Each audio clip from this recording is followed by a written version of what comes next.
Hello po sa inyong lahat mga ka-crypto. Ako po si Pinoy Crypto Trader at sa video na ito ay atin mong pag-uusapan ang tungkol sa balitang ito kay Shiba Inu kung saan sabi rito ay DCA. Yan, ang ibig mong sabihin ng DCA ay Dollar Cost Average. Yan, your way through bears and prepare for Shiba Inu in coming bull run. Yan, ayon po yan sa mga eksperto. Ang sabi nila dito ay yan, mag-DCA raw po tayo, mag-dollar cost averaging po tayo. Yan, sa bearish market or yung pagbagsak ng market price ni Shiba Inu ngayon habang tayo ay naghahanda sa paparating na bull run. Ayan, sapagkat sabi po ng mga expert, may mga eksperto na nagsasabi na malapit na po na magkaroon ng bull run. Kaya ayan, nakapag dollar cost averaging na po ba kayo? Sa mga bago lamang po dito at hindi pa nakakaalam, kung pag nagda-dollar cost averaging po tayo ay ito po yung isang napakasimpleng strategy na kapag bumabagsak ang market price ng isang crypto asset ay bili lamang tayo ng bili. Ayan, habang babagsak ng pabagsak ay ayan, tuloy-tuloy lamang yung bili tayo ng bili kasi nakakamura tayo sa presyo nito. At ayan, kung pag ito naman ay nagbago yung ihip ng hangin at naging bull run yung market trend, diyan naman tayo uh, diyan naman natin pipitasin yung bunga yon ng ating mga asset. Yan, magti-take profit po tayo. At ayan, bago po tayo magpatuloy ay nais ko po munang bigyang linaw ang aking disclaimer kung saan ang nilalaman po ng video na ito ay hindi po ito isang financial advice. For education and information purposes lamang po ang layunin nito. Nais ko na rin pong magbigay babala na wala pong kahit anumang group chat ang Pinoy Crypto Trader. Ayan, sabi dito, the tokens of the Shiba Inu ecosystem suffer losses, but the SHIB team assures the community that bearish days are almost over. Ayan nga, sabi rito na kung matagal na po nating sinusubaybayan ang market price ni Shiba Inu ay bumabagsak po ito. Tuloy-tuloy po yung kanyang pagbagsak. At masasabi kong hindi lang naman po si Shiba Inu ang bumabagsak. Halos lahat naman po ng mga cryptocurrencies ay nagsisibagsakan. Pero ayan, sabi po ng ng Shiba Inu team, yan, mga expert pagdating sa larangan ng cryptocurrency ay sinasabi po nila na ayan, malapit na pong matapos ang bearish market or malapit na pong maabot ng market yan yung kanyang hangganan sa pagbagsak. At ito naman ay maari nang magbago kung saan ay paakyat naman ang tatahakin nito. Ayan, Shiba Inu ecosystem tokens including SHIB, Bone, and Dodge Killer Leash are bearing significant losses following the overall crypto market trend. Ayan, si Bone, si SHIB, ayan, nagkakaroon po sila ng mga significant losses kasi yan, down nga talaga ang market ngayon, market trend. According to CoinMarketCap data, Shiba Inu is down over 6.85% in its cumulative 7-day performance. Ayan, itong nakalipas na 7 araw ay down po si Shiba Inu ng 6.85%. Similarly, Leash is wallowing in double-digit losses in its one-week performance, while Bone took the most significant crush yet over 22%. Ayan. Bagsak din daw po si Leash. Pero ang may pinakamatinding bagsak dito ay si Bone. Sapagkat yan, bumagsak po siya ng over higit 22%. Yan, ganyan po kalaki yung binagsak ni Bone. Amid the bearish performances of the SHIB ecosystem tokens, a Shiba Inu team member took to X to urge enthusiasts to remain resilient as the bearish days are almost over. Ayan, meron pong nakapagsabi na isang team member ng Shiba Inu na ayan, patapos na po ang bearish days or yung pabagsak na direksyon ng Shiba Inu. Kaya yan, in particular, Shiba Inu content specialist Lucy acknowledged to the community that bearing losses is tough. To caution the effect of the investment challenges, Lucy mentioned that the Shiba Inu team is working round the clock to add more utility to the ecosystem. Ayan, totoo po yan. Yan po yung sinabi ni Ginang Lucy, kasi babae po si Lucy. Siya po ang marketing specialist ng Shiba Inu. Ay sinabi po niya na talagang matindi po talaga or mahirap po talaga ang nag-hold ng isang cryptocurrency habang nararanasan mo na or habang nakikita mo ito na nagkakaroon ng malaking loss. Ayan, mahirap po 'yan. Kaya mahirap po ang pagiging hold. Siguro ay masasabi kong yan yung talagang pinaka-challenge sa isang investor. Yan, yung pagiging holder. Yan, yung hindi ka magpapatalo, i-hold mo yan kahit na napakalaki na yung iyong talo. Yan talaga yung pinaka-challenge. Yan, at maliban dito, ang sabi ni Ginang Lucy rito ay ginagawa naman po nila yung lahat ng kanilang makakaya habang bumabagsak ang market price ng Shiba Inu. At maging yung mga kasama nitong token na si Bon at saka si Silish ay habang nasa bearish market ang mga ito ay ginagawa po nila lahat ng kanilang makakaya para magdagdag ng mga utilities sa ecosystem ng SHIB. Yan, Lucy remark, we're all feeling exhausted and we're all experiencing losses. It's tough. Ayan, totoo po yan. We're putting in our best effort to add value to our ecosystem. Ayan, talagang napakahirap na nararanasan natin na bumabagsak or yung ating investment ay bumabagsak yung kanyang value. Ayan, talagang nakakapagod po talaga. Lalong-lalo na kung pag yan talaga yung ating tinututukan kada araw. Yan, binabantayan natin tapos sa kada sunod na araw ay paunti-unti or tuloy-tuloy na lumilit or bumabagsak yung value ng ating asset. Yan. Pero gayon pa man ay yung mga developers naman natin ay ginagawa nila lahat. Tuloy pa rin yung kanilang pagbibigay ng effort dito para gumawa ng mga projects, mga utilities sa ecosystem ng SHIB. Kasi ayon nga kay Satoshi Kusama, ito talaga yung magiging pinakamatibay na pundasyon ng ecosystem ng SHIB, yung mga utilities nito at mga projects nito.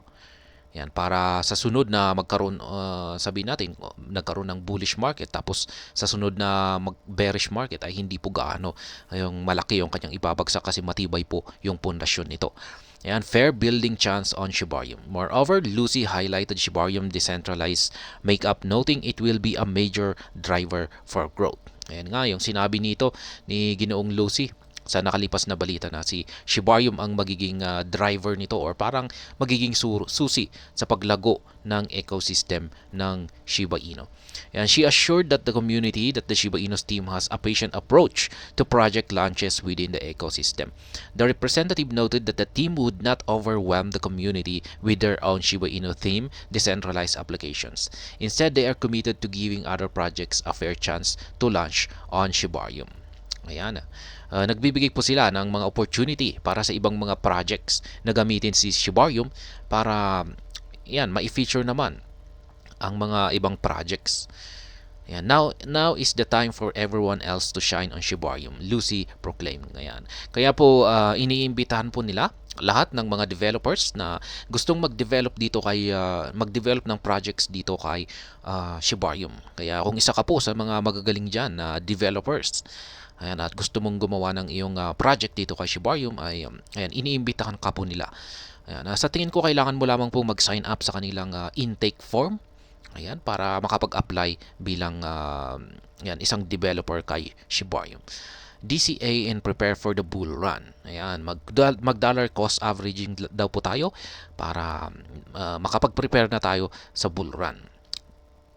Meanwhile, Lucy shifted focus to the trading community. She noted that while some may choose to give up, others would persevere and ultimately reap significant profits by practicing dollar cost averaging or DCA. Ayan nga, syempre may mga sumuko na nga dyan. Mayroon pang mga whales. Mismong mga whales, yung kung pag sinabi nating whales ay yan yung mga malalaki, yung kanilang mga investments. Merong ilang mga whales ang talagang nag-liquidate na ng kanilang asset. Ibig sabihin ay binenta na po nila yung lahat ng kanilang mga Shiba Inu tokens at lumipat na sa ibang cryptocurrency. Maliban sa mga whales ay mas marami pa yung mga regular investors.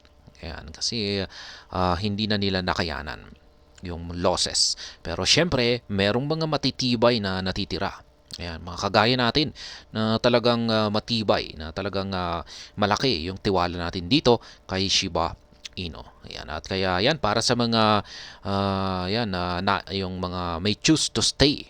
Ayan, yung mga pinili na maiwan Yan, at mag-persevere. Ay, yan, ang pinakamaganda pong gawin natin ay mag-dollar cost averaging. Kasi kung pag magda-dollar cost averaging po tayo, ay mas malaki po ang ating kikitain kapag nag-bull run na ang market. Ayan, some will give up and some will win and take huge profits because now they DCA. Yan po yung sinabi rito ni Ginang Lucy. Ayan.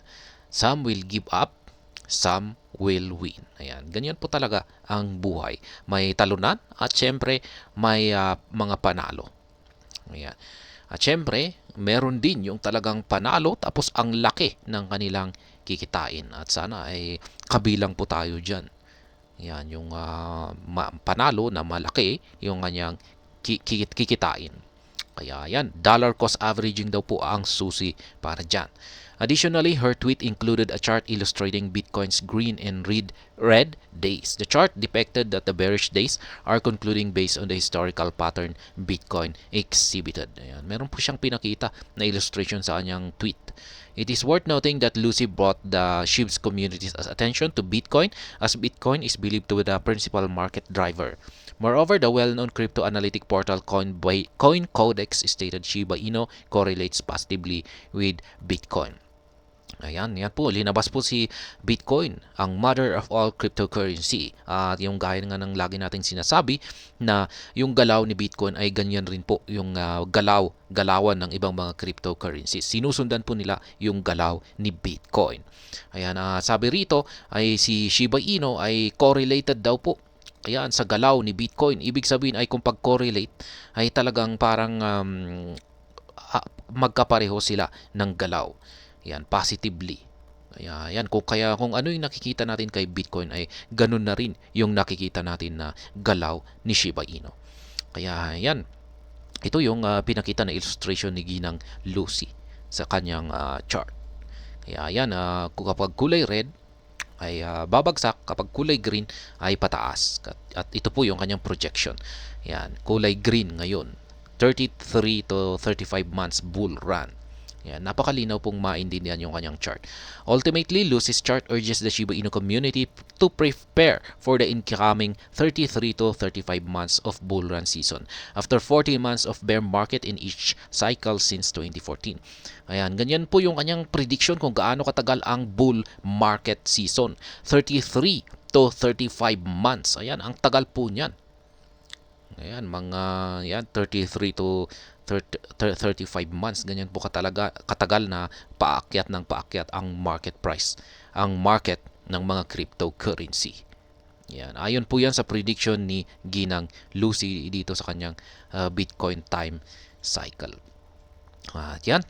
Yan po ang aking sariling opinion naman dito ay sang-ayon po ako na bearish market po kasi talaga tayo ngayon. Lahat po ng mga cryptocurrencies maski anong crypto pa man yung kung saan ka naka-invest ay bagsak na rin yan. Ako ay nakakasiguro na bagsak na rin yan. Ayan, kasi lahat ng mga cryptocurrencies ay nasa losing side po sila. Ayan, nagdudugo po sila. Yan. Pero sabi ng mga eksperto ay wag daw po tayong mag-alala sapagkat nalalapit na raw po ang bull market or yung pagbangon nito or ito ay paakyat naman yung kanyang direksyon na tatahakin. Kaya yan, at ang sabi ni Ginang Lucy rito na ako ay sumasang-ayon ay i-take advantage natin yung pagbagsak, yung bear market na ito para makapag-accumulate ng ating crypto asset. Kaya tulad dito kay Shiba Inu ay bumabagsak siya ay ayan, mag-dollar cost averaging po tayo. Kaya yan po yung pwede nating gawin ngayon bilang mga investor. At ayan, hanggang dito na lamang po tayo sa video na ito. Sana po ay inyong nagustuhan ang aking paliwanag dito. Kung inyo po itong nagustuhan ay pakiclick lamang po ang like button nito. Para naman po sa mga bago lamang dito, kayo po ay aking inaanyayahan para mag-subscribe. Pakiclick na rin po ang bell icon nito dahil ito po ang siyang magsisilbing notification nito sa mga bago kong videos na akin pong ina-upload sa aking YouTube channel na ito. Marami pong salamat sa panonood. Ingat po tayo lagi at God bless po sa ating lahat.